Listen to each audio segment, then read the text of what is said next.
Vemos que los hombres se están derechizando, pero las mujeres no. Y la izquierda tiende más a la sensibilidad. La izquierda te habla bonito, pero luego te da un golpe en la cara a lo Alberto Fernández. Claro. Por ejemplo, a mí los hermanos Tate me encantan. Los hermanos Tate. Sí. Tú, hombre occidental, no me vas a defender. Aquí tengo uno más fuerte que tú. Y por eso también es que tenemos los Tate de la vida, porque ven una cultura donde el hombre no vale nada, donde nuestra fe es atacada y nadie dice nada, y se sienten mucho más identificados, donde es algo mucho más combativo. Y el feminismo no va a decir nada sobre las mujeres que sufren el Islam, porque su ataque es contra Occidente. Que Jordan Peterson dice que hay que relegar el placer momentáneo por el bienestar a largo plazo. Básicamente dopamina contra serotonina, ¿no?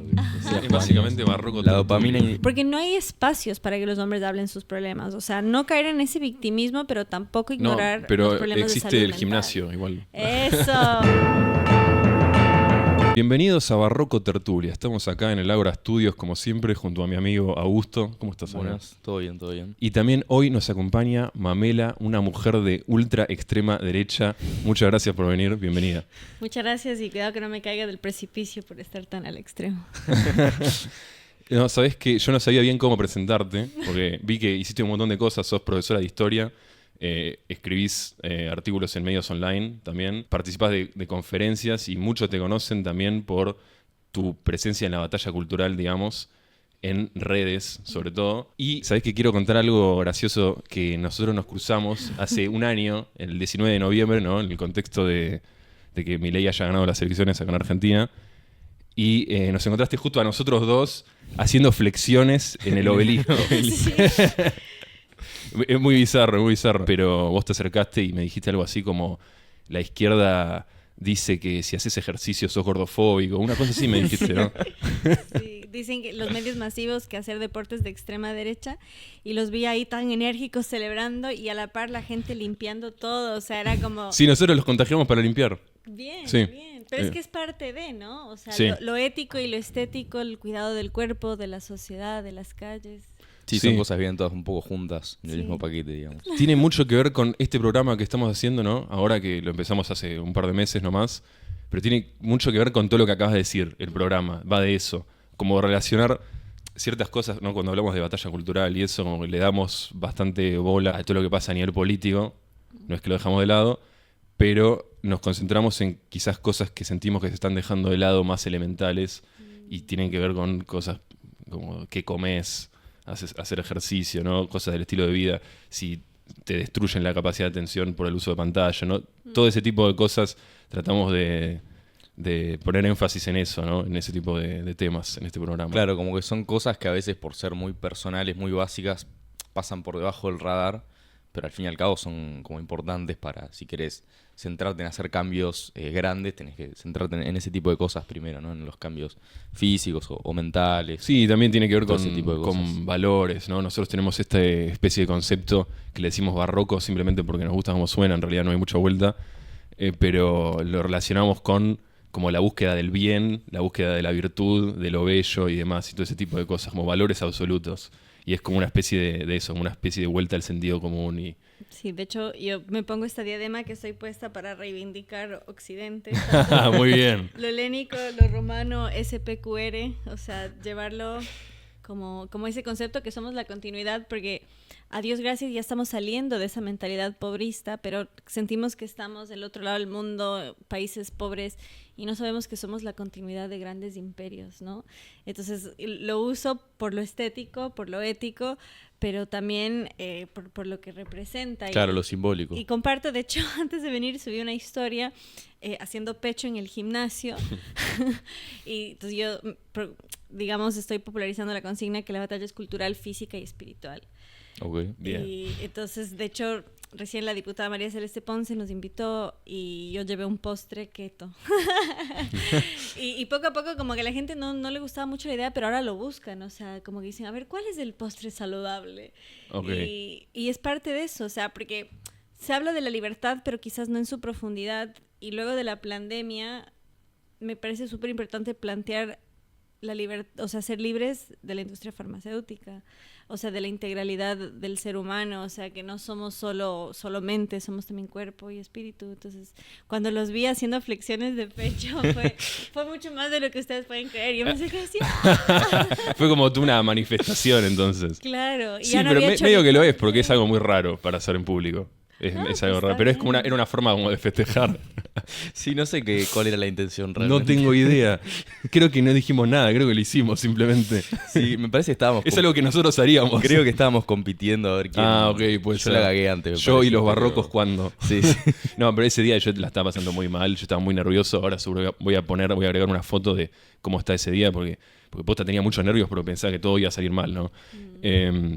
Vos siempre estás viajando, ¿no? Estás continuamente en países distintos. ¿Cómo ves esto? ¿Cómo ves, por ejemplo, Argentina, ahora volver a Argentina? O sea, es muy esperanzador. De hecho, este año creo que fue el año que más viajé en mi vida. ¿Sí? Y estuve en Hungría y dio un discurso José Antonio Kast, que es candidato a la presidencia de Chile, y dijo, Argentina le tiene que ir bien para que nos vaya bien a todos. O sea, hay mucha esperanza depositada ahí, ese cambio de época, ese cambio de tendencia. Y fue una cosecha política, pero una siembra cultural mucho más profunda, y el hecho que la gente común y corriente hable de superávit, o sea, hay un recambio Sí, eso, cultural bancos, fuerte, sí, o sea, y hay una respuesta también, porque yo estudié en la universidad acá, y me pasaba que la persona promedio no sabía dónde estaba Ecuador, creía que estaba en Centroamérica, y cuando les cuestionaba decían, es que acá estamos tan al sur, era la respuesta. Pero qué loco, porque justo es raro no saber dónde está Ecuador, porque justo es la línea del Ecuador, o sea. Claro, pero creían que estaba en Centroamérica, porque creo que lo equiparaban con El Salvador. Y no lo digo como algo, como un ataque, como un cuestionamiento, pero hubo una decadencia fuerte. O sea, Sí, sí. y en eso se ve, lo digo no por chauvinista, porque me afecta a mí, sino como algo... Y yo les decía, a ver, adivine, está entre Colombia y Perú. Y se quedaban pensando. Entonces, lo digo Lo decías justamente adivinar. porque pasar de estar literalmente perdidos en el mapa a estar hablando de términos económicos complejos, habla de un bienestar, habla de una Sí. inquietud, habla de una formación y habla también de mucho de lo que se ha hecho en redes sociales, de la exposición a ciertos temas. Entonces, en Estados Unidos, mi ley ya es un verbo. Claro. Cuando Achicar el no lo Estado. sabía. Exacto, Significa cuando hay achicar el un- Estado. Ajá, cuando hay Ah, un recorte, ok. Sí. entonces, de hecho, estuve en El Salvador hace 2 semanas, se consolidó la Red Mundial de Patriotas y, o sea, es un tema del que se habla con mucho entusiasmo, se ve, o sea, con mucha esperanza, porque El Salvador también es su propio fenómeno, pero mucho más autoritario. Claro. Sí, sí. Hay como otra línea ideológica también, ¿no? Bukele, También. en términos Ujú. económicos, etcétera. Pero bueno, es difícil no apoyarlo, o al menos, a ver, por más que uno que pueda criticar las cuestiones autoritarias de Bukele, es 1000 veces mejor que la anarquía de maras que había, Totalmente. No, que sí, había en obvio. ese momento. Ujú. Otra cosa que queríamos hablar era todo el tema de esta como campaña que haces vos en contra del feminismo. Que creo que en tus redes sociales dice algo así como femenina sí, feminismo no, una cosa así creo que es. Nada, si podías desarrollar un poco en cuanto a ese aspecto. Sí, de hecho, siempre que lo escucho, lo digo, lo acompaño en el gestito, que es femenina sí, feminista no.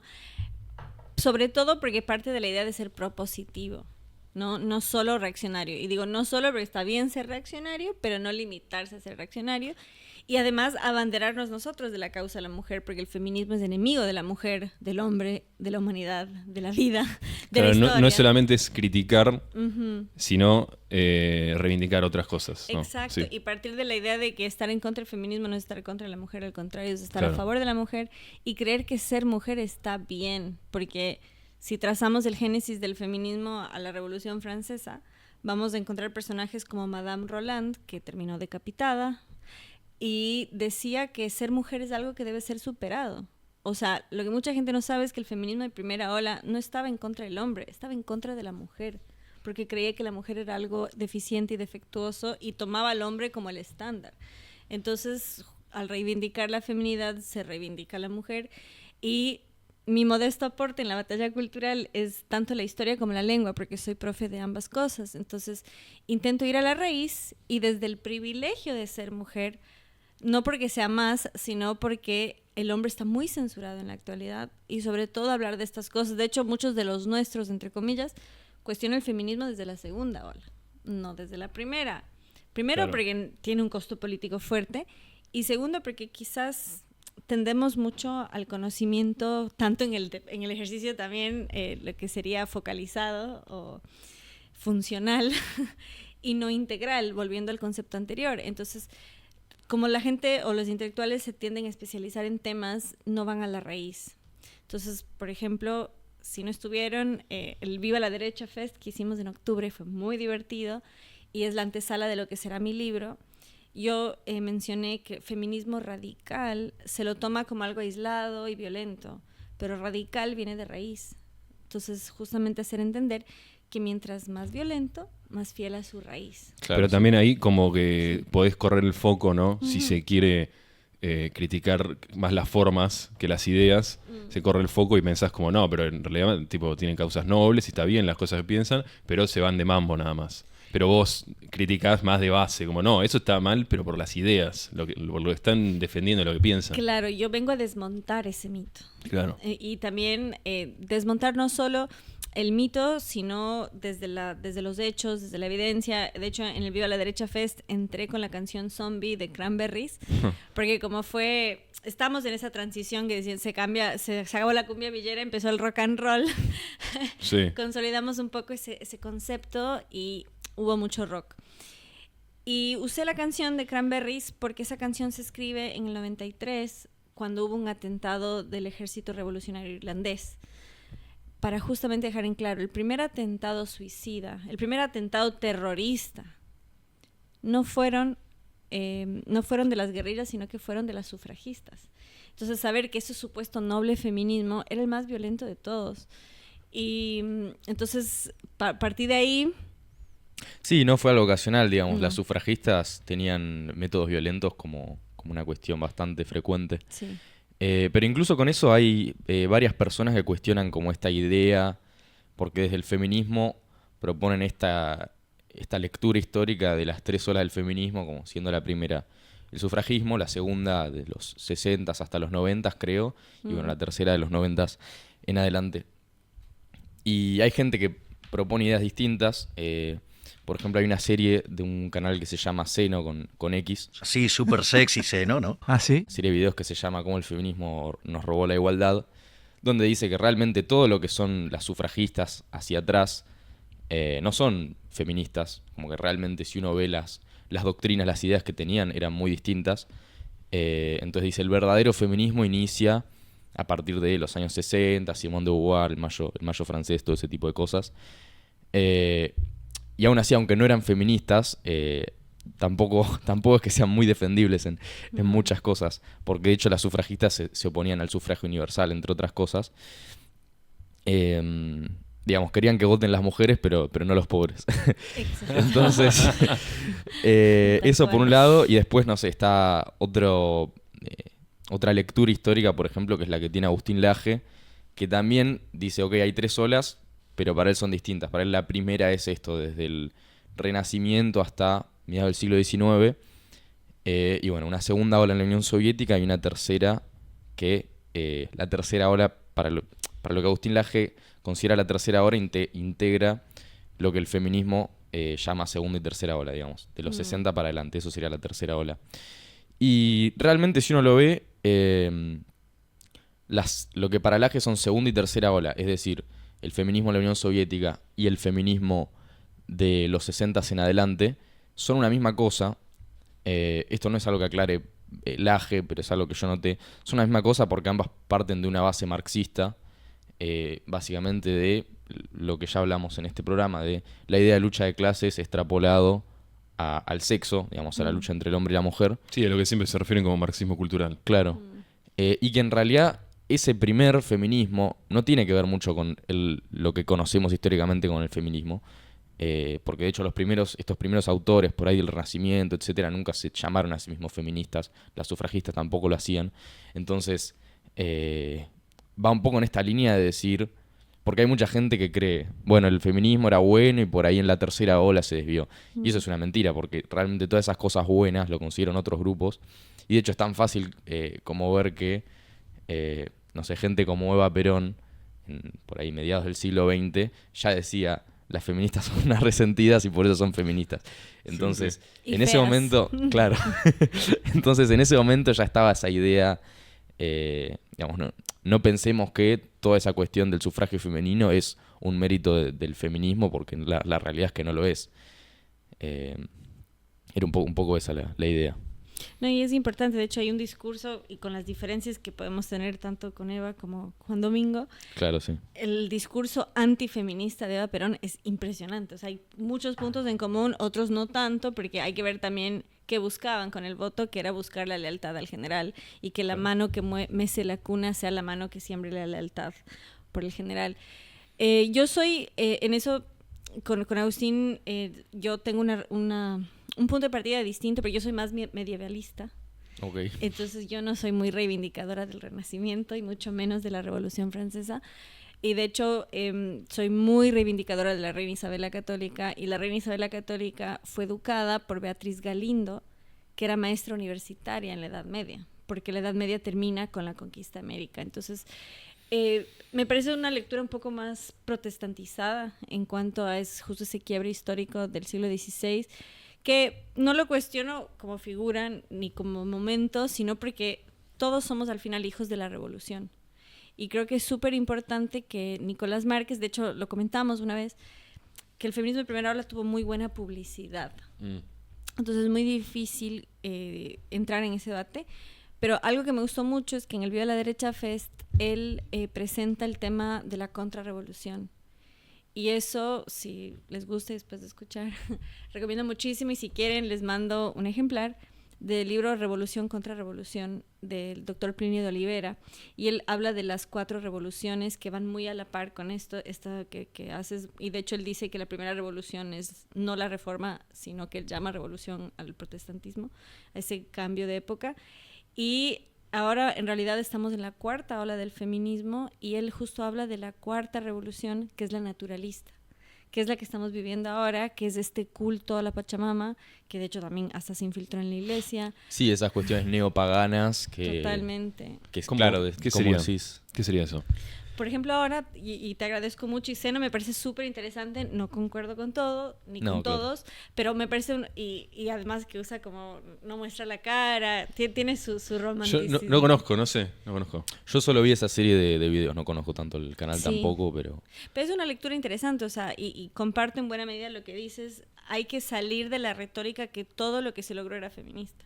Yo no Claro. soy igualitarista, entonces por ahí no es del todo mi discurso, pero sí hay que salir de ese, me gusta con este gesto, ese como lavado del cerebro o ese Claro. como tapón que nos han puesto.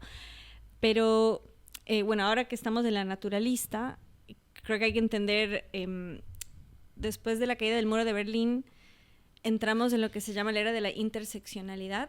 Entonces, al menos como yo lo retrato tipo mapa, es el antagonismo de Dios Padre con Madre Tierra, Europa con América, el hombre con la mujer, en el norte el negro con el blanco, en el sur el indígena con el blanco y el mestizo. Y llevándolo a términos de Orwell, no importa contra quién sea la guerra, lo que importa es que nunca termine.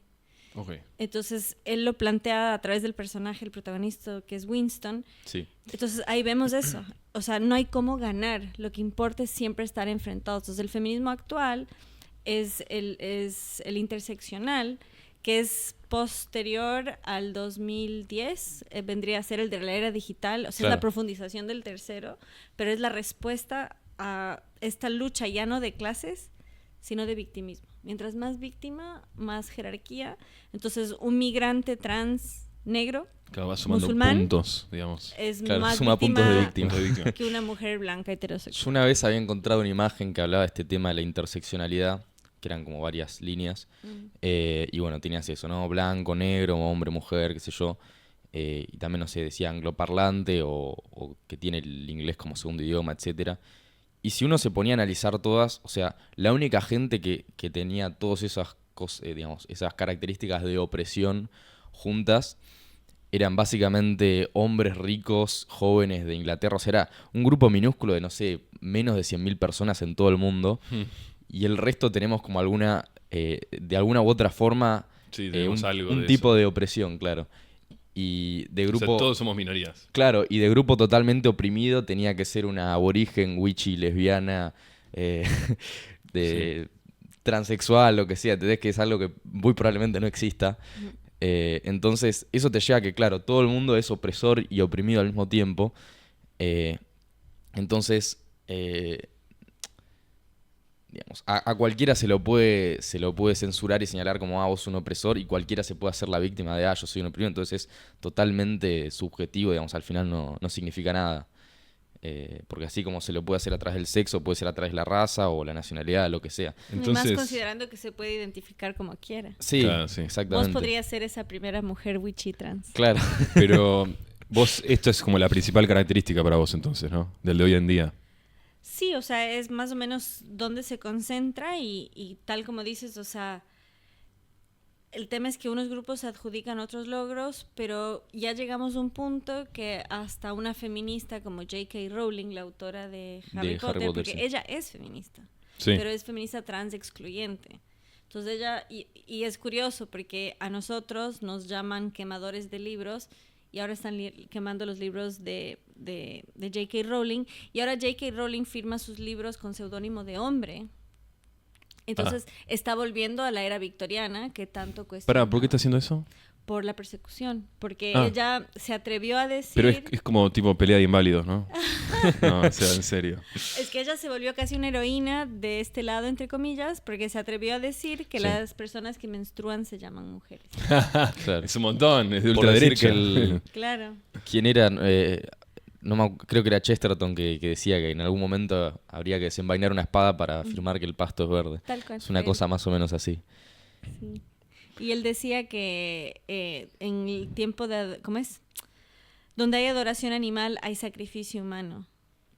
Y lo decía sin haber vivido estos tiempos, sino partiendo de lo que fue históricamente la adoración pagana. Sí, Y en esta transversalidad, el animalismo es lo más fuerte. Porque hay gente que puede estar totalmente a nuestro lado, el mismo presidente. Y terminan humanizando animales. O sea, Claro. y no lo digo para tocarlo a él, sino porque estamos en ese momento histórico. Sí, sí, es Donde una ya- característica de hoy en día. sí, yo creo que ninguno, a ver, estamos, al menos desde mí, que nací en el 2005, o sea, desde mi nacimiento, bombardeados por propaganda ideológica en cada aspecto. Entonces hay cosas que tomamos como sentido común. Creo que ninguno está totalmente libre de tener pensamientos que por ahí nunca se los cuestionó y después de un par de años te das cuenta que, ok, esto no tiene sentido. O digamos, así puedes decir eso, ¿no? Como incluso si estás o no, si estás de acuerdo con mi ley, tiene esas cosas. Así como cualquiera de nosotros puede tener otro tipo de cuestiones así de adoctrinamiento dentro de su propio pensamiento que no las percibe como tal. No, pero de hecho él ya lo reconoce y no lo toma como una herida ni una ofensa porque le enfrentó Elon Musk. Sí, sí. Ah, no sabía. Que lo chicaneó Elon Musk. Dijo, no, yo le dije, yo tengo 5 hijos, le dije. Mi hijo no, los de 4 patas no cuentan. Chicaneó Sí, que no con eran, eso. los perros no son hijos. Sí, sí. Igual Elon Musk, yo le aplaudo, está buenísimo ser fructíferos, lo dice el Génesis, pero no creo que esté bien tener tantos hijos y no ser padre para esos hijos. Y él Claro. está sufriendo las consecuencias que su hijo mayor le salió trans, justamente porque terminamos siendo hijos del sistema y no de nuestros padres. Esto está buenísimo. Y, por ejemplo, a mí los hermanos Tate me encantan, pero tampoco creo que está bien esa... Los hermanos Tate, Sí, ¿te encantan? sí. Pero tampoco me parece tan bien esa mirada islámica de tener tantos hijos con tantas mujeres y no ser Claro. padre. Igualmente lo que dijiste vos sobre Elon Musk es también como él mismo explica Sí. su cruzada que tiene. Pero sigue teniendo hijos con la ex. Ah, tiene como que 3, sigue. Con Grimes tiene 3. Ok. Entonces, y está teniendo hijos en simultáneo con distintas mujeres. Claro. Y no creo que eso esté bien tampoco. Sí, no. A mí personalmente no me cae muy simpático Musk porque creo que tiene como el problema opuesto a este naturalismo que son las... no solo de Musk en general, pero las posturas transhumanistas, porque bueno, está asesorado por este filósofo Harari, que es, digamos, creo que es como el absurdo opuesto a todo el ecologismo, es eso, el transhumanismo, la idea de mezclar al humano con máquinas, que es otro delirio más. Total. Con esto que habías dicho del tema, esta visión islámica, por ejemplo, que tiene Andrew Tate, eso es otro tema que nosotros pensábamos, ¿no? Como para profundizando en este tema de cómo realmente el feminismo va en contra de la mujer. Y sobre todo es en estas cosas, ¿no? En cuanto el feminismo, cuando impulsa cosas como la poligamia, el aborto, ese tipo de cosas, con banderas de supuestos derechos para la mujer, y en realidad son cosas que afectan a la mujer y, como habías dicho, a toda la sociedad, a toda la humanidad. Es algo que va totalmente en contra. No sé si querías profundizar un poco en ese tema. Sí, de hecho, hay algo que en antropología se llama la prueba del excremento, que es algo propio de las hembras, sobre todo primates, que le arrojan excremento al macho, porque si se defiende de ella, va a ser capaz de defenderla a ella y su cría. Yo al feminismo lo veo en un constante desactitud, y en Europa lo vemos con el Islam. ¿Por qué? Porque el feminismo, como toda mujer, va a querer un hombre fuerte. Pero ¿qué pasa? ¿Quién es el poseedor de recursos en la sociedad del Estado? Entonces, ¿quién quiere que sea su patriarcado? Papi-Estado. Y ante una civilización mucho más macho dominante, como es el Islam, es ahí donde, o sea, tú, hombre occidental, no me vas a defender, aquí tengo uno más fuerte que tú. Claro, sí. Y por eso también es que tenemos los Tate de la vida que están adoptando el Islam, porque ven una cultura donde el hombre no vale nada, donde nuestra fe es atacada y nadie dice nada, y se sienten mucho más identificados, donde es algo mucho más combativo. Y el feminismo no va a decir nada sobre las mujeres que sufren el Islam, porque su ataque es contra Occidente y porque no se atreven, además. Claro, pero no les es va a ir muy bien. tan... No es tan consciente, ¿no? Como lo estás planteando, ¿o sí? O sea, acá no se siente mucho. Acá en Sudamérica no es un acá es otra fenómeno. cosa. Estados Unidos tampoco. igual Pero digo, con no lo es algo de- como que simplemente sucede. Como que tienen como esa especie de contradicción, pero quizás no es tan pensada. En buena medida no. Es muy iluso, muy ingenuo. Incluso cuando Claro. asume Trump en el 16, hicieron una marcha multitudinaria y se pusieron el velo islámico como acto de protesta. Sí, O sea, sí. no lo ven. No lo ven. Entonces, como dices, en buena medida hay ingenuidad, pero también hay esto de la interseccionalidad. O sea, en el grado de victimización. Claro, pero yo creo que No lo persiguen ven. al Islam como oprimido y por eso se alían desde el feminismo al Islam, pese a que es como mucho más hostil a ellos que lo que es Occidente. Y también porque, bueno, son enemigos de la verdad y la verdad no está ahí. Y ellos tienen un conflicto muy serio, ya que mencionaste toda esta agenda antivida. Hay un libro muy bueno que se llama, en inglés, Anti-Mary Exposed. Es de una teóloga que explica que la Virgen María es lo que más odia el feminismo, porque es todo lo opuesto a lo que son, porque aparte se les cae la retórica, porque si tu credo, tu ethos plantea que la mujer es tan valiosa que hasta Dios quiso una madre, se te cae el relato. Claro. Y eso no lo vas a, si bien el Islam reconoce a la Virgen, es la mujer más citada del Corán, no es lo que es para un católico. Entonces, hay que ver el sentimiento anticristiano tan profundo, y en ese sentido obviamente choca con el Islam y de qué lado se va a poner del enemigo. Y bueno, y ya que estás diciendo todo esto, ¿qué pensás que va a pasar? Bueno, yo creo que lo que está pasando en Argentina es súper positivo, súper alentador. Lo que acaba de pasar en Estados Unidos también. Y de hecho hay mucho trabajo que hacer. ¿Por qué? Porque vemos que los hombres se están derechizando, pero las mujeres no. Sí, es verdad eso. Y está pasando en todo el mundo, está pasando en Corea del Sur, o sea, y está desencadenando en un problema reproductivo también, Sí. porque los vientres son nuestros. Entonces los Sí, que hombres eso son se ve en las dos Coreas y en Japón sobre todo. totalmente, y hay una crisis de natalidad hasta en China. Bueno, porque en China exterminaron a las niñas, hay 30 millones de hombres más que mujeres porque Sí. las priorizaron. Pero hay un problema social en el que se van a tener que entender hombres de unas culturas y mujeres de otras, porque hay una escasez Claro. de mujeres dispuestas a, o hay que ser más inteligentes en la batalla. De hecho, un grupo de sociólogos de CONICET están escribiendo un libro sobre nosotros hace 6 años, están haciendo una investigación y son más izquierdistas ¿Sobre Claro. nosotros, sobre quiénes? sobre los que estamos en la batalla Ah, ok. cultural. Sí, gracias por la aclaración. Y la primera vez que me contactaron, yo dije, ¿y quiénes son? Pero yo, para entrar en personaje total, los recibí, les hice un banquete, hice al horno, o sea, entré en modo ama de casa de los años 50, estaban muy felices. Y me decían, es que el entorno de ustedes es muy masculino. No hay muchas mujeres dando esta... A mí me invitaron a Brasil el año pasado para invitar a las mujeres a salir a la batalla, porque no quieren. Entonces es lo que estamos viendo, los hombres son cada día más derechistas y las mujeres no, porque no estamos apelando a las mujeres. Y no tiene pinta de cambiar.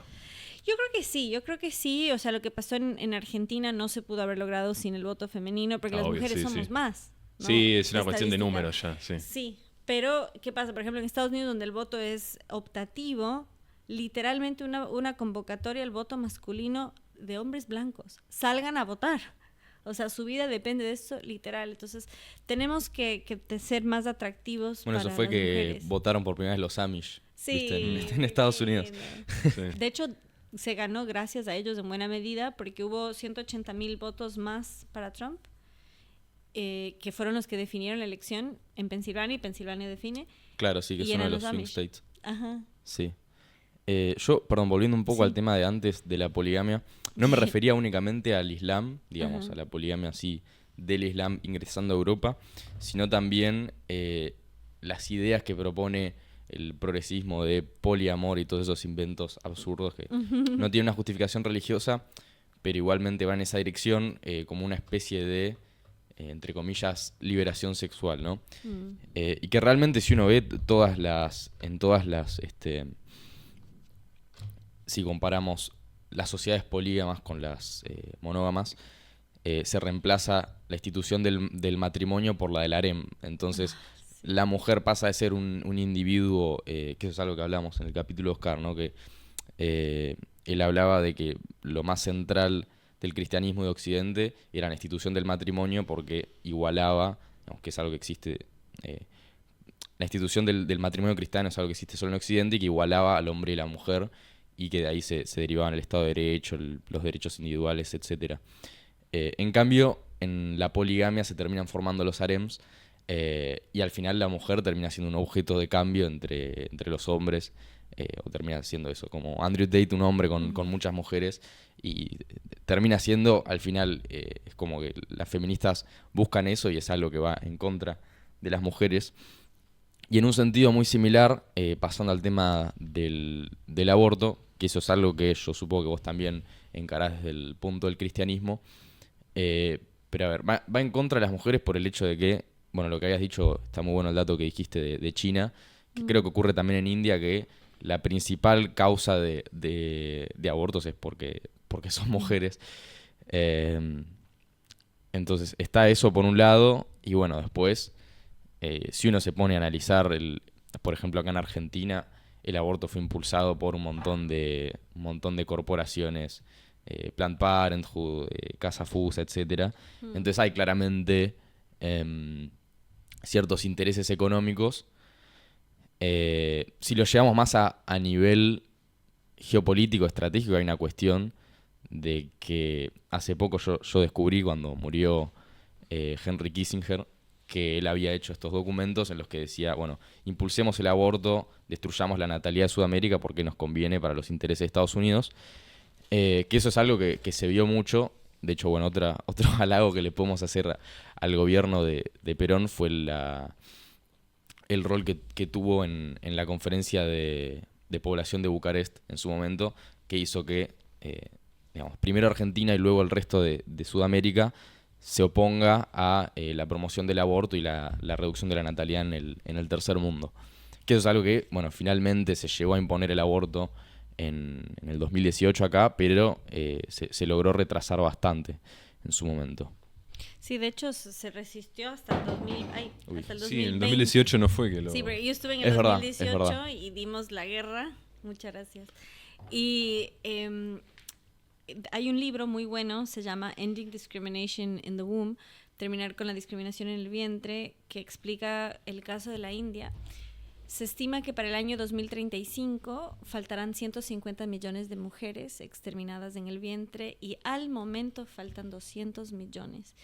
Y ahí es donde vemos del fracaso del feminismo, porque en la India hicieron leyes con perspectiva de género.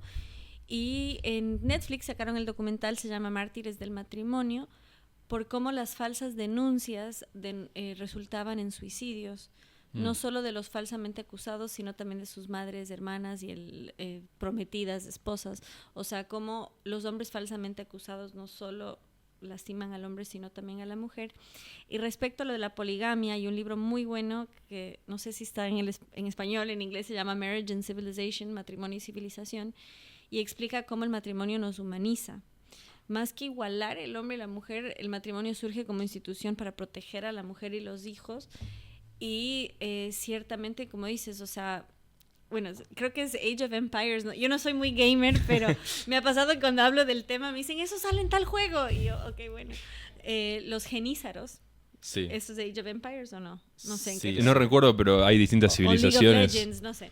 Pero es en una de esas. Tiene distintas civilizaciones, ser, así creo que es puede de Age ser. of Empires, sí. Claro, los genízaros eran la vanguardia, eran la tropa de choque, la carne de cañón De los otomanos, de sí. los otomanos, y era compuesto por niños cristianos.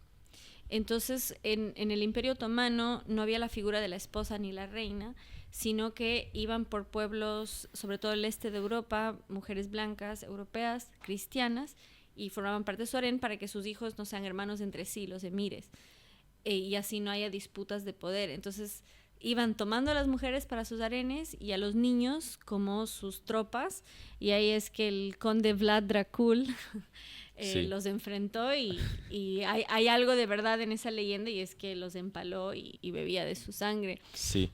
Pero- Eso lo de los genízaros lo habíamos tratado en un video que hicimos con Pato Russo, que hablaba de todo el tema de la sociobiología, de esta mentira de que la esclavitud y la cuestión racial estuvieron siempre enlazadas, lo cual, como te digo, es mentira, y daba este ejemplo yo, ¿no? Que los genízaros son un ejemplo de musulmanes que esclavizaron a gente blanca de los Balcanes, serbios y croatas, más que nada. Entonces está como este contraejemplo como bastante... Sí, de hecho, el bastante Manco de interesante. Lepanto, Miguel de Cervantes, el autor del Quijote de la Mancha, es un dato poco conocido, pero él empieza a escribir para pagar la liberación, porque él fue esclavo en el norte de África, y había un orden de sacerdotes, si no me equivoco eran los trinitarios y frailes, que se entregaban a sí mismos para que sean liberados los esclavos, o en su defecto recaudaban los fondos. Claro. Entonces, para pagar ese préstamo, Miguel de Cervantes empieza a escribir, y él era uno de esos esclavos blancos en un país islámico, que era con la diferencia que ellos además castraban a sus esclavos.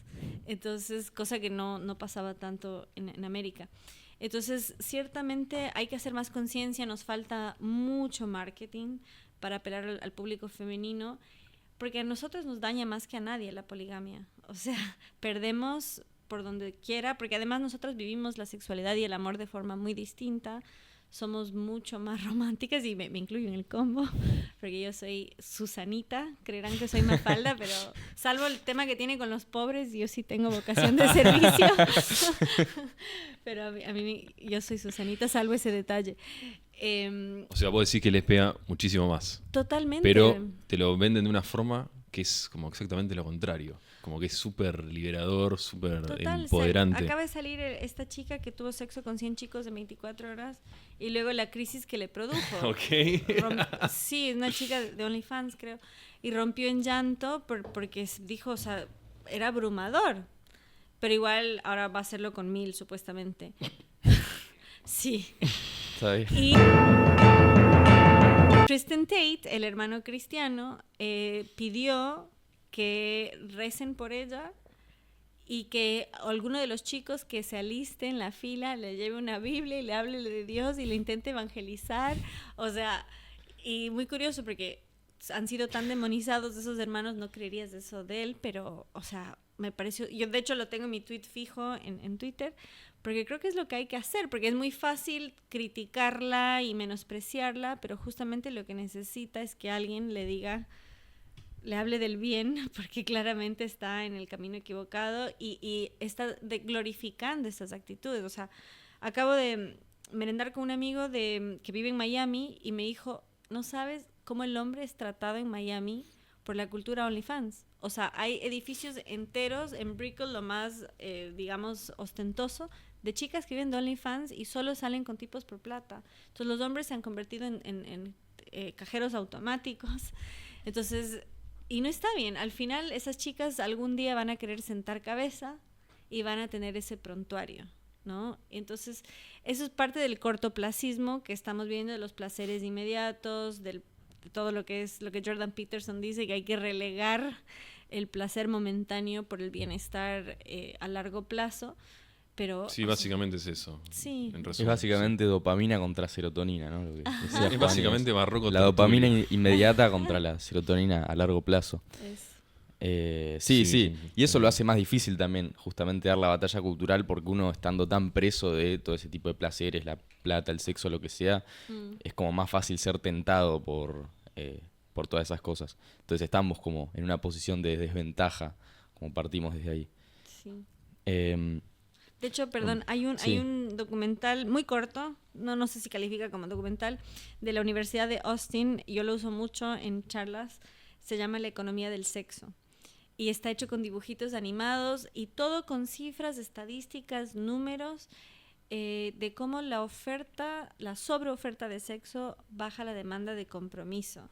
Y la síntesis es que de las mujeres depende la revalorización del mercado del amor. Entonces yo creo que hay que ir al discurso desde ahí de que nosotras tenemos la llave y no lo estamos... Porque una cosa, la mujer tiene la llave al sexo, pero el hombre tiene la llave al compromiso.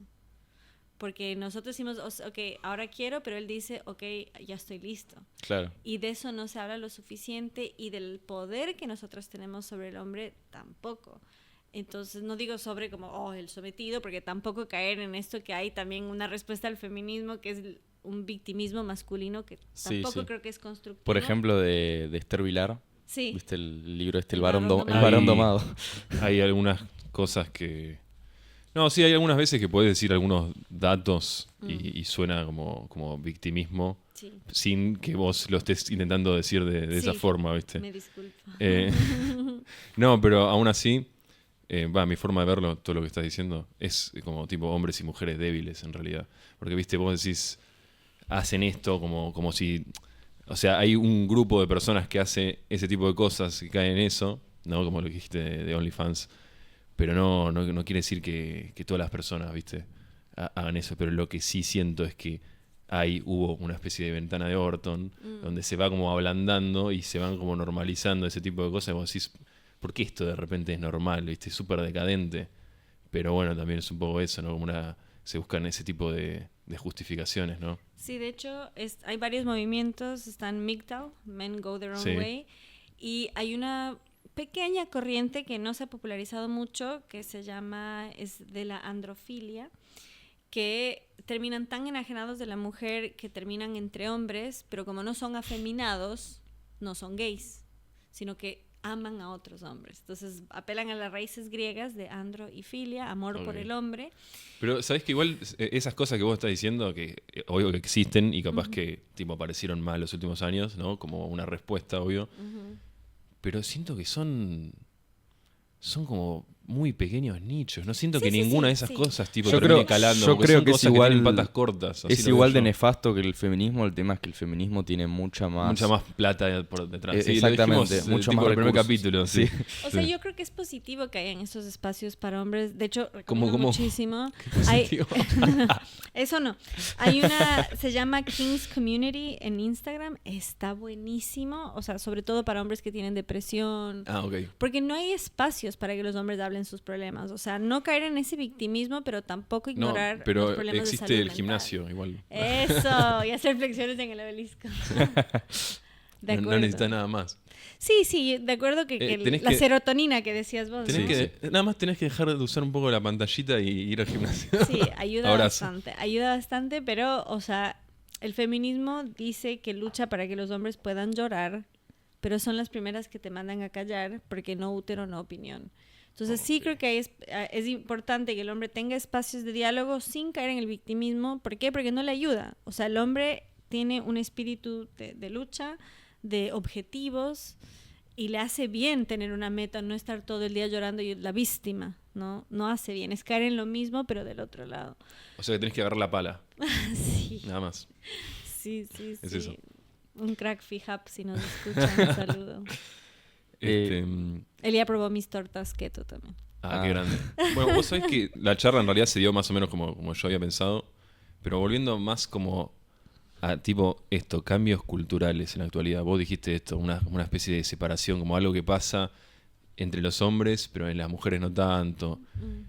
Pero aún así, en general, ¿no?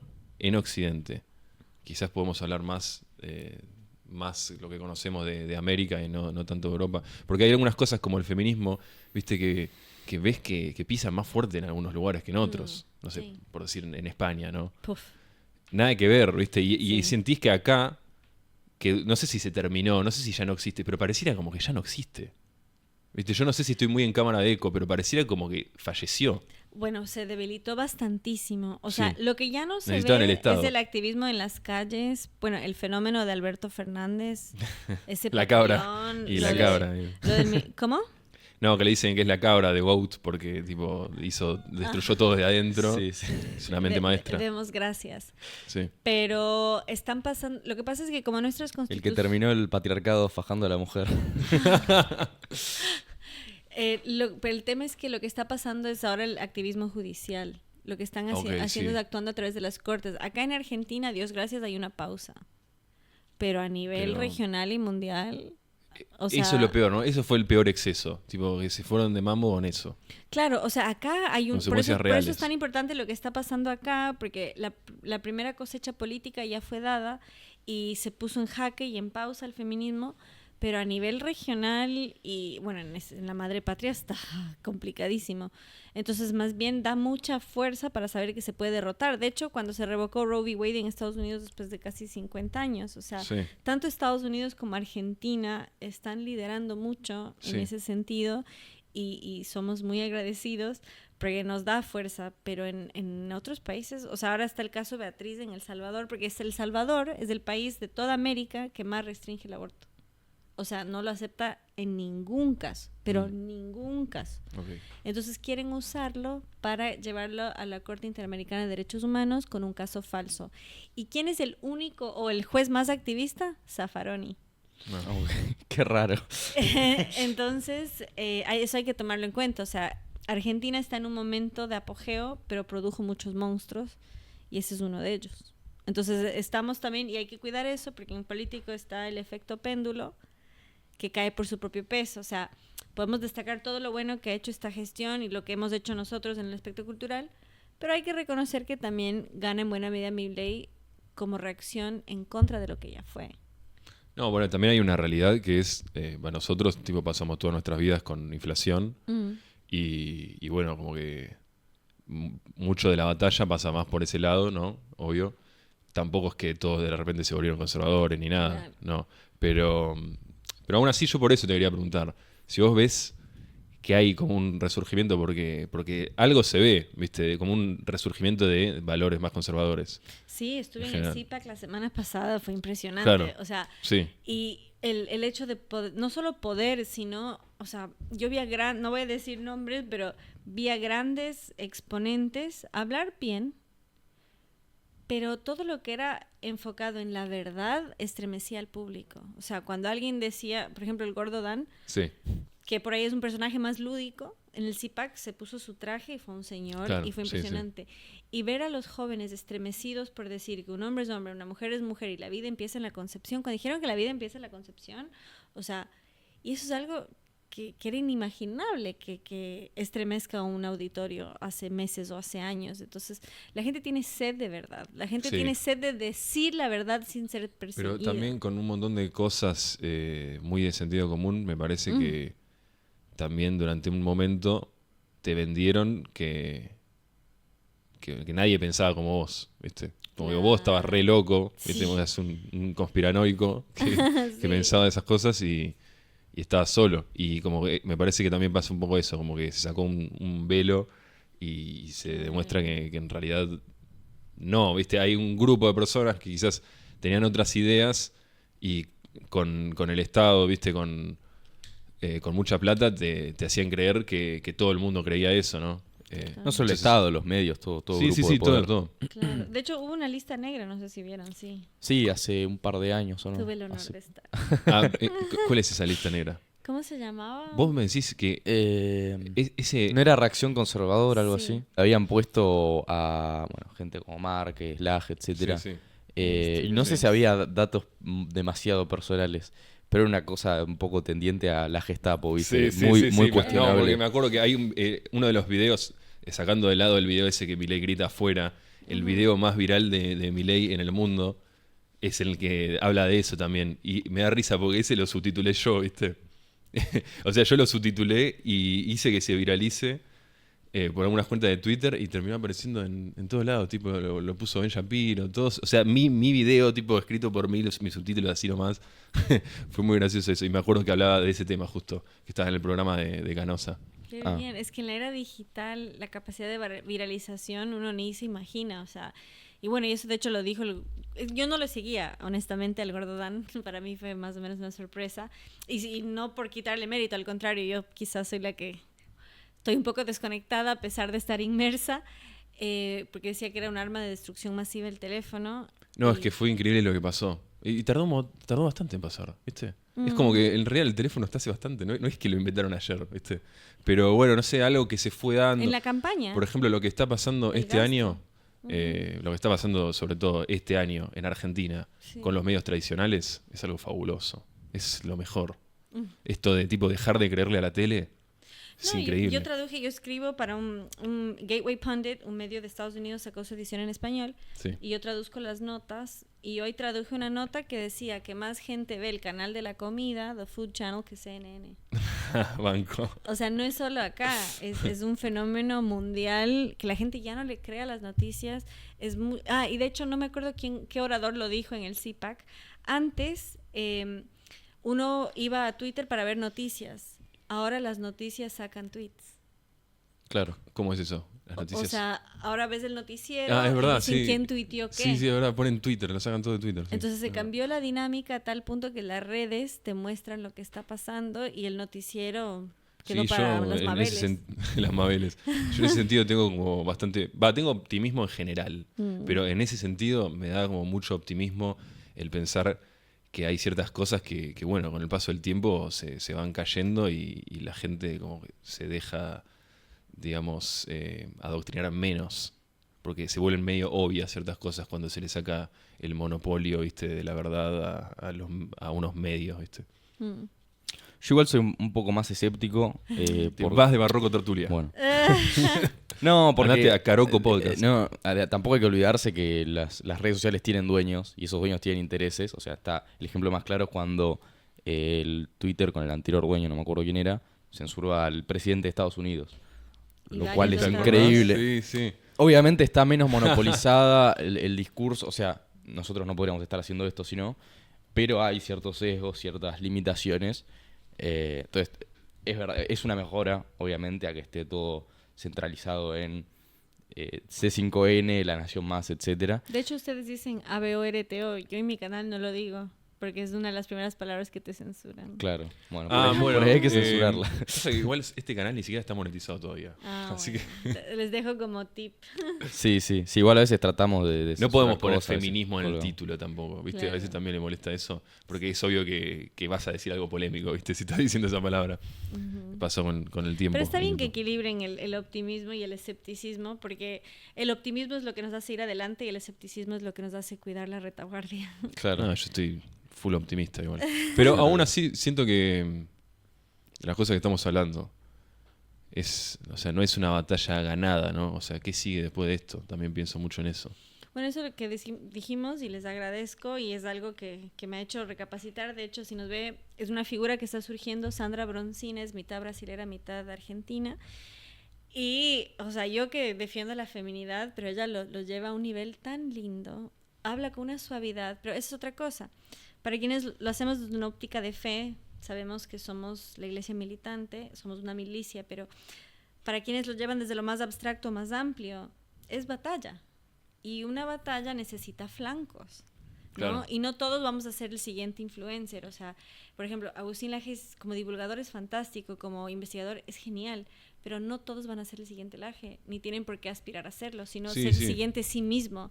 Y otra cosa... Entiendo eso. Sí. O sea, de hecho a mí me gusta cuando doy charlas invitar a hacer una reflexión, a hacer una introspección de cuál es tu aporte, porque dice el padre Javier Olivera Rabasi, como Dios no es comunista, no nos hizo a todos iguales.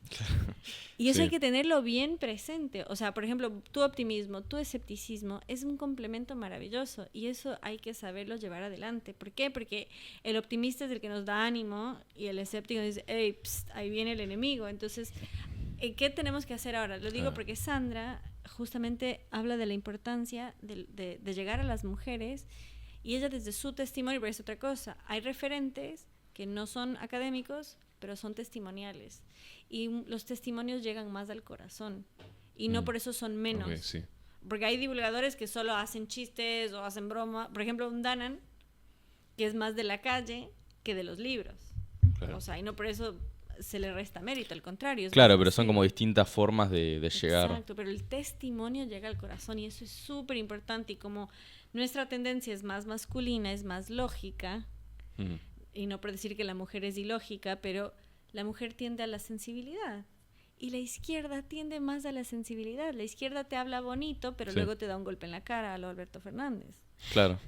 Sí, por eso se censura con el pretexto de discurso de odio. O sea, el odio es un sentimiento, ¿no?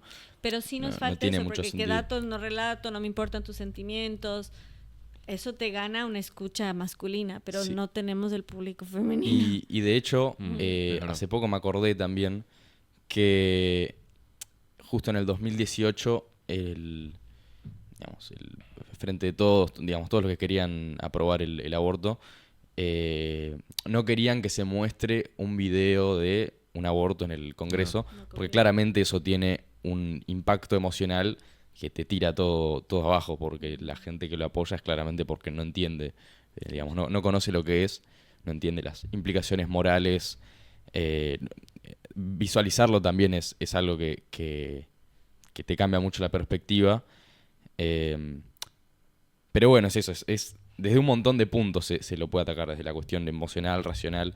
Yo personalmente, que de hecho de ahí viene la cuestión un poco más escéptica, yo soy más bien nacionalista, no tanto liberal. Entonces la estás pasando mal. En algunas cosas estoy de acuerdo, otras no, qué sé yo, como cualquier gobierno. Pero también hay una cuestión desde el nacionalismo, como el aborto, volviendo un poco a lo que decía antes, en Estados Unidos se empezó a impulsar por Margaret Sanger, que era una flaca que estaba a favor de la eugenesia, de purificar la raza y todos esos delirios. Y bueno, también de ideas maltusianistas, etcétera. Entonces es un poco eso, o sea, incluso si sos de los que dicen, Milei, la patria no se vende, qué sé yo, no puedes estar a favor del aborto porque va en contra de como digo, es una aberración moralmente, es una aberración desde la perspectiva nacionalista, desde emocionalmente lo puedes ver también. Entonces estoy un poco de acuerdo que es eso, o sea, porque así como el marxismo tomó la academia, la cooptó, los medios de comunicación, el discurso emocional, el discurso racional, hay que dar como todas las pequeñas batallas, los distintos flancos, como decías. Nada, así que eso me parece Incluso lo bastante que importante. señalas, dentro de la izquierda apelar a eso. O sea, dentro de la izquierda dejar de abrazar ese discurso, porque de hecho en la era Kissinger, que había una reacción por todo lo que fueron los 70s, etcétera, contra él. Entonces, decir, él fue el que puso, yo no voy a estar con la agenda de Kissinger, ¿no? O sea, hay que ir un poco por ahí. Galeano expone que eso es parte de la agenda. Claro. O sea, y ahora todos los fans no se dan cuenta de eso.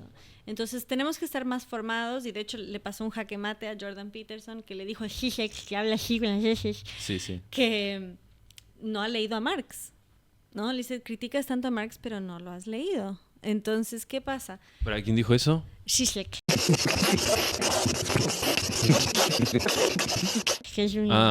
Ok. Zizek Le hizo había esa dicho crítica eso. a Claro, le Peterson, sí. increpó que no había leído.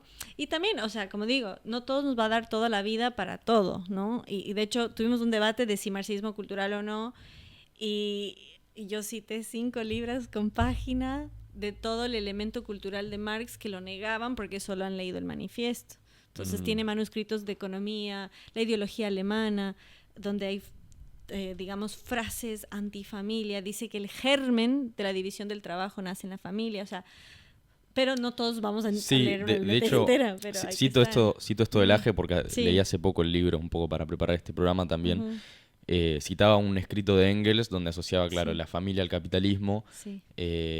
Y así como tenía ese mito del comunismo primitivo, también había como un germen de lo que era un feminismo primitivo, y veía como que el capitalismo y la supuesta explotación de la mujer son la misma cosa. Total. Y volviendo un poco a esta cuestión, ¿no? Como en contra del feminismo, te quería preguntar, ¿no? Porque vos habías dicho esta cuestión de que María la Virgen María es un poco la antítesis como arquetipo del arquetipo que propone el feminismo de la mujer. Entonces, yo creo que eso está bueno porque nosotros hablamos mucho, ¿no? Como esa contraposición de arquetipos más bien tradicionales que proponemos nosotros contra lo que se impone desde los medios masivos, etc. En realidad es más como la falta de arquetipos, no es que haya uno en realidad. No, claro. Pero Sí, lo que falta. quiero decir es que nosotros siempre hablamos más de la perspectiva masculina, lógicamente al ser los dos hombres y que la mayoría de nuestro público lo es también, pero está bueno ese complemento y quería que profundices un poco más en eso, ¿no? En qué cosas ves que son como el arquetipo ideal o deseable de la feminidad. ¿Qué aspectos de la feminidad ves como importantes que se fueron perdiendo o que quizás se están volviendo a ganar? ¿Qué cosas consideras como centrales? Hay un poema de Víctor Hugo que me lo enseñó mi madre y me encanta citarlo. De hecho, lo he hecho más de una vez al final de una conferencia y me parece súper simbólico porque me lo compartió mi madre. Bueno, solo caer en el cliché y me disculpo. El símbolo del hombre y la mujer son de la antigua Grecia. Sí, de Marte y Venus. Ajá. Pero en la Edad Media, por eso digo, yo soy muy medievalista, en la Edad Media el símbolo de Venus se atraviesa por una cruz, porque originalmente solo era un círculo y un palito, porque la mujer es la custodia de la moral y la belleza, y el hombre es un escudo y una espada o una lanza. Entonces la mujer, al ser la custodia de la moral y la belleza, es la transmisora de la misma y es la transmisora del lenguaje materno, la lengua es materna. Y el feminismo nos quiere hacer creer que nuestro protector y defensor es nuestra mayor amenaza y enemigo. Entonces, incluso para quien no tiene una lógica cristiana, eso ya desde la era pagana era prevalente, ¿no? La cruz viene después. Pero en todo caso, saber que eso que somos es tan profundo que es antes de Cristo.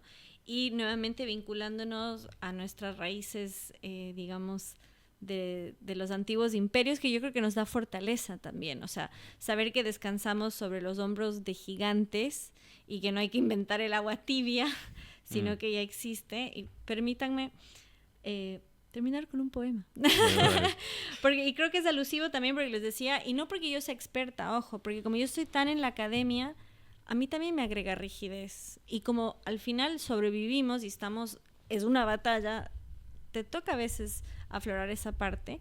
Entonces, permítanme suavizar. Dice, el hombre es la más elevada de las criaturas, la mujer el más sublime de los ideales. Dios hizo para el hombre un trono, para la mujer un altar. El trono exalta, el altar santifica. El hombre es cerebro, la mujer es corazón. El cerebro fabrica la luz, el corazón produce el amor. La luz fecunda, el amor resucita. El hombre es fuerte por la razón, la mujer es invencible por las lágrimas. La razón convence, las lágrimas conmueven. El hombre es capaz de todos los heroísmos, la mujer de todos los martirios. El hombre ennoblece, el martirio sublima. El hombre tiene la supremacía, la mujer la preferencia. La supremacía significa la fuerza, la preferencia representa el derecho. El hombre es un genio, la mujer un ángel. Entonces creo que esa síntesis claro. nos hace salir de ese afán igualitarista tan propio de la Revolución Francesa, que yo lucharé hasta el último de mis días, espero. Y creo que nos ayuda a dignificarnos, porque en esta lucha por ser iguales nos perdemos de quiénes somos y estamos llamados a ser. Entonces creo que elevarnos a nuestro más noble ideal nos da un sentido de trascendencia y también de pertenencia, de dónde venimos y hacia dónde queremos ir, cómo fuimos creados y qué queremos dejar como legado. Bueno, muy cierre. Muy bien estuvo. Fue espontáneo. Sí, lo tenías todo estudiado, todo de memoria. No, ojalá, tengo que aprendérmelo. Estuvo muy bueno, o sea, pudimos pasar por varios temas, estuvo buenísimo. Muchas gracias por venir. No, con gusto. Estás invitada si querés volver en algún momento, si estás acá en este país. Gracias. Y nada, ¿querés decir algo más? No, nada, estuvo muy bueno el poema, como una buena forma de terminar el tema así. Si no, después espera, de nos la- tomaste por sorpresa.